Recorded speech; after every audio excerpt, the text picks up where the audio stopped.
Venezuela की भी याद आपको नहीं आएगी। हम बात कर रहे हैं ग्रीनलैंड की, क्योंकि ग्रीनलैंड को लेकर बड़ा बवाल हो गया है। जी हां, तमाम बातों के बीच दरअसल ट्रंप ने ग्रीनलैंड पर कब्जा करने का बयान दे दिया है और इस बयान को देने के बाद अब पूरी दुनिया में हलचल मच गया है। यूरोप उबल रहा है, लेकिन यह विवाद 3 बड़े सवाल खड़े कर रहा है। पहला सवाल राष्ट्रीय सुरक्षा बनाम संप्रभुता, कि जिसको लेकर कई देश जिसकी बात कर रहे हैं, जिसको लेकर एक तरफ अमेरिका है तो दूसरी तरफ डेनमार्क और ग्रीनलैंड है।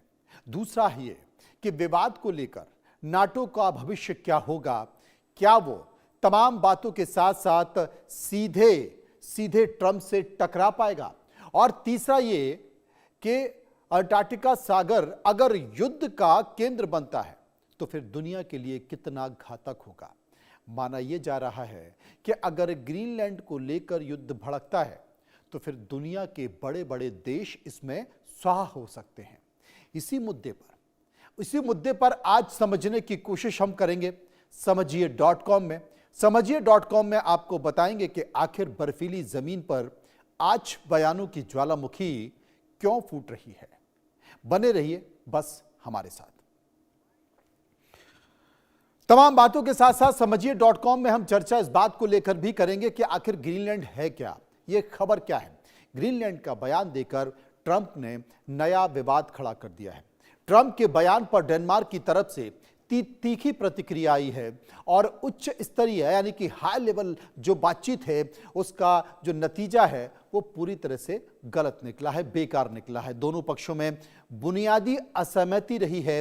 ग्रीनलैंड में यूरोपीय देशों ने अपनी सैन्य मौजूदगी बढ़ा दी है। ग्रीनलैंड ने स्पष्ट किया है कि वो अपने सभी फैसले खुद करेगा।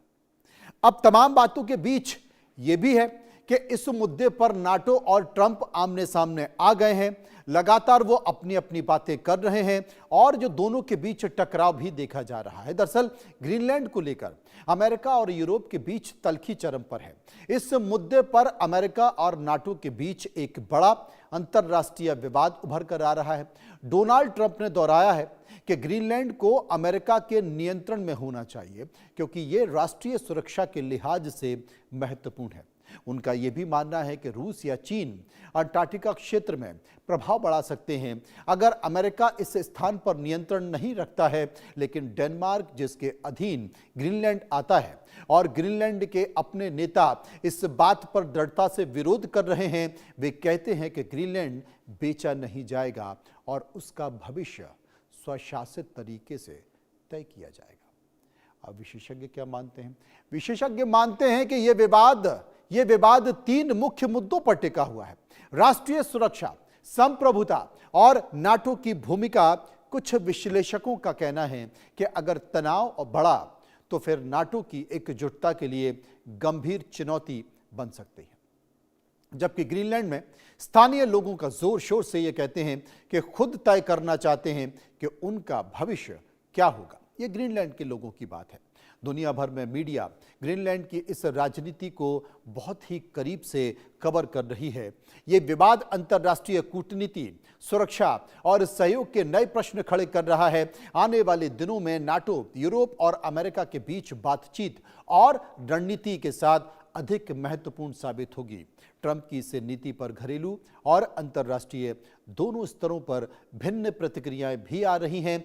कुछ लोग इसे सुरक्षित रणनीति कहते हैं तो कुछ विशेषज्ञ इसे सहयोगी देशों के बीच तनाव के रूप में देखते हैं। ग्रीनलैंड की भौगोलिक स्थिति और प्राकृतिक संसाधन इसे और भी महत्वपूर्ण बनाते हैं। अब सभी की निगाहें इस पर टिक गई हैं। ये अगला कदम क्या होगा और इस विवाद पर समाधान कैसे निकलेगा, बातचीत इसे लेकर भी चल रही है। इसे लेकर बहुत सारे संकेत भी निकल कर आ रहे हैं क्योंकि ग्रीनलैंड एक बड़ा विवाद बन गया है। डेनमार्क की तरफ से भी तमाम सारे संकेत निकल कर आ रहे हैं। अगला कदम क्या होगा? अगला कदम यह है कि अब ग्रीनलैंड को लेकर नाटो के सदस्य देशों ने डेनमार्क के अनुरोध पर सीमित सैन्य बलों की तैनाती शुरू कर दी है ताकि अंटार्कटिका के सुरक्षा को सुदृढ़ किया जा सके। ये कदम ये दिखाने के लिए है कि सहयोगी देश ग्रीनलैंड की संप्रभुता को सम्मान करते हैं, लेकिन यह कार्रवाई ट्रंप के गुस्से को 7वें आसमान पर पहुंचा रही है, क्योंकि नाटो देशों की ग्रीनलैंड में सैन्य तैनाती नए युद्ध के मैदान को जगह दे सकती है। और अब ग्रीनलैंड के लोग अपनी जमीन को बचाने की कोशिश कर रहे हैं, लेकिन अमेरिका छीनने की बात कर रहा है। लेकिन सेना, ग्रीनलैंड में इन देशों की सेना पहुंची कैसे? डेनमार्क ने सबसे पहले ग्रीनलैंड में अपनी सेना तैनात कर दी है। फ्रांस ने पहाड़ी इन्फेंट्री यूनिट और अन्य सैनिक भेज दिए हैं।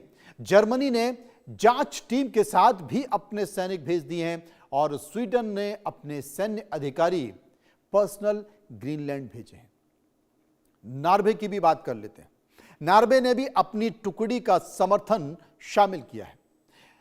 नीदरलैंड और कनाडा जैसे अन्य नाटो देश भी अब सैन्य सहायता भेज चुके हैं और वो अब ग्रीनलैंड की मदद करने की बात कर रहे हैं। यानी कि वो कनाडा जो कभी अमेरिका के साथ खड़ा हुआ था, अब वो ग्रीनलैंड के मामले पर वो ग्रीनलैंड के साथ खड़ा हुआ है। ग्रीनलैंड पर ट्रंप और डेनमार्क दोनों आमने सामने खड़े हो गए। डोनाल्ड ट्रंप ने ग्रीनलैंड को अमेरिका की राष्ट्रीय सुरक्षा के लिए सबसे अहम बात बता दिया है। डेनमार्क और ग्रीनलैंड ने ट्रंप के प्रस्ताव को खारिज करते हुए कहा है कि यह द्वीप बिकाऊ नहीं है। इस विवाद के बीच नाटो देशों ने ग्रीनलैंड के क्षेत्र में सैन्य गतिविधियों को बढ़ा दिया है। डेनमार्क का कहना है कि आर्कटिक की सुरक्षा नाटो की सामूहिक जिम्मेदारी है और ग्रीनलैंड के नागरिकों ने स्पष्ट किया है कि वे अपने भविष्य का फैसला खुद करेंगे। ग्रीनलैंड का यह मुद्दा अब वैश्विक राजनीति का बड़ा विवाद बन गया है और पूरे विश्व में इस बात को लेकर चर्चा हो रही है और ट्रंप के सन की जो फैसले हैं उनको लेकर भी चर्चा हो रही है। असल में ग्रीनलैंड को लेकर लड़ाई की वजह क्या है, यह भी जानने की जरूरत है, क्योंकि आखिर ऐसा क्या है कि अमेरिका ग्रीनलैंड के पीछे पड़ा हुआ है और ग्रीनलैंड के लोग अपनी जमीन छोड़ने को तैयार नहीं हैं। बाकी तमाम देश अब उसकी मदद करने के लिए आगे आ गए हैं। असल में ग्रीनलैंड आर्कटिक क्षेत्र में है जो सामरिक महत्व के लिए बहुत ज्यादा खास है। अमेरिका यहां पर यूरोप और चीन, रूस की निगरानी करना चाहता है।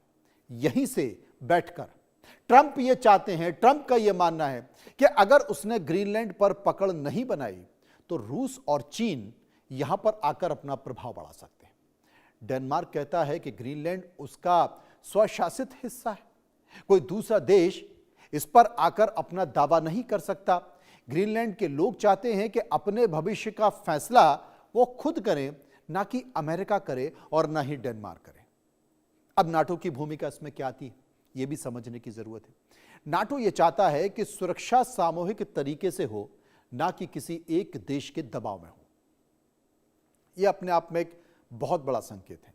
ग्रीनलैंड पर ट्रंप के बयानों ने अब सिर्फ कूटनीतिक नहीं बल्कि सैन्य चिंता भी खड़ी कर दी है, क्योंकि अगर अमेरिका ग्रीनलैंड पर कब्जे की दिशा में आगे बढ़ता है जैसा कि वो बढ़ रहा है, तो यह सीधा टकराव नाटो से हो सकता है। नाटो में 32 देश शामिल हैं और इसमें अधिकांश देश यूरोप के हैं। डेनमार्क नाटो का सदस्य है और ग्रीनलैंड की विदेश नीति और सुरक्षा उसी के अधीन है। ऐसे में ग्रीनलैंड पर दबाव डेनमार्क पर दबाव माना जाएगा और नाटो का आर्टिकल 5 यह कहता है कि एक सदस्य पर हमला पूरे संगठन पर हमला माना जाएगा। और यही वजह है कि नाटो के यूरोपीय देश खुलकर डेनमार्क के साथ खड़े दिखाई दे रहे हैं। अगर यह टकराव आगे बढ़ता है तो नाटो का भविष्य भी दांव पर लग सकता है। दुनिया का सबसे बड़ा सैन्य संगठन टूटेगा या एकजुट होकर खड़ा होगा, अब यह बड़ा सवाल है कि ग्रीनलैंड अब दुनिया की सबसे संवेदनशील जियोपॉलिटिकल फ्रंट लाइन बन चुका है। इसी के इर्द गिर्द अब सारी चीजें घूम रही हैं। नाटो के साथ हमेशा ट्रंप यानी कि अमेरिका खड़ा रहता है, लेकिन क्या अमेरिका अपने ही फैसले को बदलेगा? अब ये एक देखने वाली बात होगी। अब तक जो हमने आपको बताया वो एक मुद्दा जरूर है, लेकिन ग्रीनलैंड को लेकर छिड़े विवाद की असली वजह अब आपके सामने हम रखने वाले हैं। दरअसल सारा खेल ग्रीनलैंड के कीमती मिनरल्स का है, क्योंकि आज ग्रीनलैंड सिर्फ बर्फ की धरती नहीं है बल्कि भविष्य की ताकत का केंद्र बन चुका है। डोनाल्ड ट्रंप बार बार ये कह रहे हैं कि ग्रीनलैंड अमेरिका की राष्ट्रीय सुरक्षा के लिए जरूरी है, लेकिन सवाल यह है कि क्या यह सिर्फ सुरक्षा का मामला है या फिर इसके पीछे छुपा है दुनिया का सबसे बड़ा मिनरल गेम। बड़ी बात यह है कि ग्रीनलैंड में जैसे जैसे बर्फ पिघल रही है, धरती के भीतर छुपे खजाने उजागर हो रहे हैं। रिपोर्ट्स के मुताबिक ग्रीनलैंड के करीब 34 तरह के खनिज पाए गए हैं। 34 तरह के खनिज पाए जाने की संभावना बताई जा रही है। इसमें 25 मिनरल की पुष्टि हो चुकी है।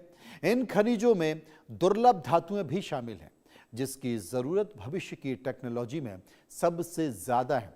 Electric car, missile system, satellite, mobile, artificial intelligence, सब कुछ इन्हीं पर टिका हुआ है। और यही वजह है कि अमेरिका, चीन और यूरोप तीनों की नजर ग्रीनलैंड पर है।